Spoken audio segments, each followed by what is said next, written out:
রাজশাহী দেশের অন্যতম শিক্ষানগরী, শতবর্ষের ঐতিহ্যবাহী রাজশাহী কলেজ, রাজশাহী বিশ্ববিদ্যালয়, Rajshahi medical college, Rajshahi polytechnical institute সহ অসংখ্য শিক্ষা প্রতিষ্ঠান এ অঞ্চলে শিক্ষা ব্যবস্থাকে সমৃদ্ধ করেছে। প্রতি বছর এখান থেকে হাজারো শিক্ষার্থী দেশ বিদেশে সাফল্যের স্বাক্ষর রাখছেন। তবে সময়ের সঙ্গে একটি গুরুত্বপূর্ণ প্রশ্ন সামনে এসেছে, এই প্রতিষ্ঠানগুলো কি সত্যি বিশ্বমানের শিক্ষা, গবেষণা এবং উদ্ভাবনের পরিবেশ নিশ্চিত করতে পারছে কিনা? এ বিষয়ে কথা বলতে আমরা যুক্ত হব আমাদের রাজশাহী স্টুডিওতে। সেখানে রয়েছেন আমাদের সহকর্মী জাহিদ হাসান এবং রাজশাহী বিশ্ববিদ্যালয়ের ইনস্টিটিউট অব বিজনেস অ্যাডমিনিস্ট্রেশনের শিক্ষক প্রফেসর ডক্টর এম গোলাম আরিফ। জাহিদ, রাজশাহীর উচ্চশিক্ষার বর্তমান বাস্তবতা, সম্ভাবনা এবং চ্যালেঞ্জ নিয়ে কি বলছেন শিক্ষা সংশ্লিষ্টরা? জাহিদ, আমাদেরকে জানাবেন। ধন্যবাদ লিম্পা। আসলে একবিংশ শতাব্দীর যে বৈশ্বিক প্রতিযোগিতা শিক্ষার, সেটিতে টিকে থাকতে আসলে উচ্চশিক্ষা যে প্রতিষ্ঠানগুলোকে উচ্চশিক্ষার ক্ষেত্রে শুধু যে সনদ প্রদান, আসলে এটি নয়, বরং জ্ঞান চর্চার সৃষ্টি, গবেষণা, উদ্ভাবন ও দক্ষ মানব সম্পদ গড়ে তোলার আর যে আসলে প্রচেষ্টা, এই জায়গাতে আমরা কিন্তু সম্প্রতি লক্ষ্য করছি যে আসলে সেগুলো কিন্তু কিছুটা হলে পরে ব্যাহত হচ্ছে। আর এই ব্যাহত হওয়ার কারণগুলো যদি আমরা একটু উল্লেখ করতে চাই, তাহলে আসলে আমরা বলতে পারি যে আমরা সম্প্রতি যে উচ্চ শিক্ষা প্রতিষ্ঠান, বিশেষ করে যে বিশ্ববিদ্যালয়গুলোতে আমরা লক্ষ্য করেছি যে শিক্ষকদের সঙ্গে শিক্ষার্থীদের, বিশেষ করে কিছু রাজনৈতিক দলের নেতাকর্মীদের যে আসলে একটি অন্যরকম সম্পর্ক সৃষ্টি হওয়া, শিক্ষক লাঞ্ছিত হওয়ার ঘটনা, শিক্ষকদের মারধরের ঘটনা, শিক্ষকদের গালিগালাজ থেকে শুরু করে প্রতিনিয়ত শিক্ষকদের সঙ্গে কিন্তু আসলে অসৎ আচরণ যেগুলো করা হচ্ছে, এতে করেও কিন্তু আমরা বলতে পারি যে শিক্ষকদের যে আসলে মানে জ্ঞান চর্চা এবং জ্ঞান দীক্ষা প্রদানের যে তাদের আসলে মানসিকতাটা, এটিও কিন্তু আসলে নষ্ট হচ্ছে। এখন এই মুহূর্তে কিন্তু আমার সঙ্গে আছেন রাজশাহী বিশ্ববিদ্যালয়ের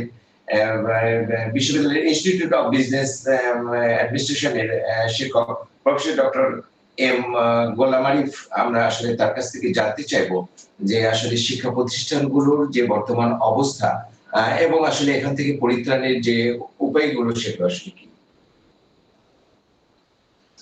আসসালামু আলাইকুম। আমি সর্বপ্রথমে আমাদের জাহিদ ভাইয়ের মাধ্যমে, এসএটিভির মাধ্যমে রাজশাহীবাসী সহ সকল দেশবাসীকে সকালের শুভেচ্ছা জানাই। গবেষণা, উদ্ভাবনী এবং মানসম্মত শিক্ষা একটি জ্ঞানভিত্তিক সমাজ গঠনে এবং স্মার্ট বাংলাদেশ গঠনের প্রধান ভিত্তি। রাজশাহী অঞ্চলে বিশ্ববিদ্যালয়, কলেজ, স্কুলে উল্লেখযোগ্য পরিমাণ সংখ্যায় থাকলেও আমাদের গবেষণা, উদ্ভাবনী এবং মানসম্মত শিক্ষা নিশ্চিতকরণে কিছু প্রতিবন্ধকতা রয়েছে। এগুলো সরকার, শিক্ষক, শিক্ষার্থী এবং দেশের শিল্প কলকারখানা সহ আর্থসামাজিক উন্নয়নে গুরুত্বপূর্ণ যেসব সেক্টর অবদান রেখে আসছে, সকলের সমন্বয়ে এগুলো দূর করা সম্ভব। আমি সর্বপ্রথমে বলবো, উচ্চতর শিক্ষায় গবেষণা, উদ্ভাবনী এবং মানসম্মত শিক্ষা নিশ্চিতকরণের জন্য আমাদের দেশে যে গবেষণা কাজে অর্থের অভাব রয়েছে, অর্থ বরাদ্দের অভাব রয়েছে, সেটি একটি বড় ফ্যাক্টর। এবং আমাদের গবেষণা কর্ম পরিচালনা করার জন্য যে তথ্য প্রযুক্তি, উন্নত ল্যাব এবং বিজ্ঞান ভিত্তিক গবেষণা পরিচালনার অবকাঠামোর অভাব রয়েছে। আমাদের বর্তমান প্রেক্ষাপটে শিক্ষক শিক্ষার্থী সম্পর্কের যে অবনতি হয়েছে, রাজনৈতিক অস্থিরতা এবং সামাজিক মূল্যবোধের ব্যাপক ঘাটতি ঘটে গেছে, যেখানে আমাদের শিক্ষা কার্যক্রম পরিচালনা করা অনেকটাই কষ্টসাধ্য হয়ে দাঁড়িয়েছে। আমাদের শিক্ষা প্রতিষ্ঠানগুলোকে উন্নত গবেষণা নিশ্চিত করতে হলে শিল্প কলকারখানা ও শিক্ষা প্রতিষ্ঠানের সমন্বয় সাধন করা প্রয়োজন এবং গবেষণা কর্ম যেগুলো হচ্ছে সেগুলোর মান নিশ্চিত করে আমাদের এই গবেষণার ফলাফলগুলো শিল্প কলকারখানা থেকে শুরু করে আর্থসামাজিক উন্নয়নে যে সকল সেক্টর রয়েছে সে সকল সেক্টরে ব্যবহার করা প্রয়োজন এবং মানসম্মত শিক্ষাটাও আমাদের জরুরি হয়েছে। কোনো কোনো ক্ষেত্রে আমাদের মানসম্মত শিক্ষা উপস্থিত থাকলেও কোনো কোনো ক্ষেত্রে এর যথেষ্ট অভাব রয়েছে।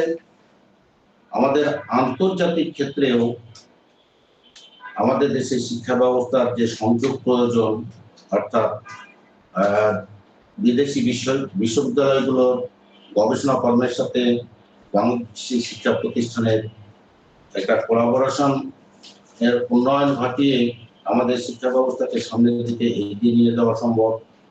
আমাদের অনেক শিক্ষার্থী দেশের বাইরে গবেষণা করতে যাওয়ার পরে তারা সে দেশেই থেকে যায়, অনেকে ফিরে আসে না, যার মূল কারণ হচ্ছে আমাদের দেশে তার বাস্তবিক প্রয়োগ নেই এবং মেধাবী শিক্ষার্থীদের তাদের ক্ষেত্র অপ্রতুল। রাজনৈতিক অস্থিরতা এবং মানবিক মূল্যবোধটাও একটা বড় ফ্যাক্টর হয়ে দাঁড়িয়েছে। আমাদের তরুণ সমাজের বর্তমান প্রেক্ষাপটে একটি অংশ স্বাধীনতার নামে যে মুখের ভাষা এবং তাদের কর্মকাণ্ড কোনো কোনো ক্ষেত্রে যা মুখে বলা যায় না, যে মানুষের অঙ্গ প্রত্যঙ্গ ছিঁড়ে ফেলার মতো যে অসহিষ্ণুতা বিরাজ করতেছে, যা আমাদেরকে গভীরভাবে উদ্বিগ্ন করে তুলেছে। ধন্যবাদ আপনাকে। আসলে লিম্পা, শিক্ষা গবেষণায় যে পিছিয়ে থাকার যে বিষয়গুলি, মেধা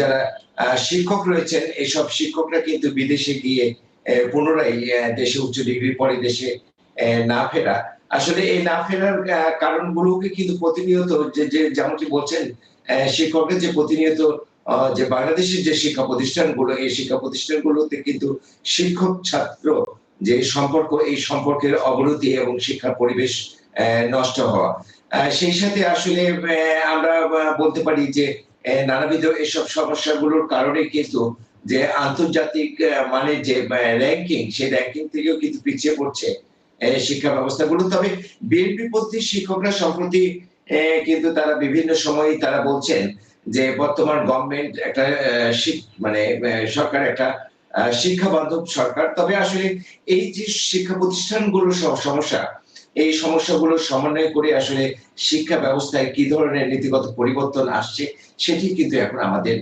দেখার বিষয় এবং আমাদের অপেক্ষা করার বিষয়। লিম্পা। জাহিদ, আপনাকে ধন্যবাদ।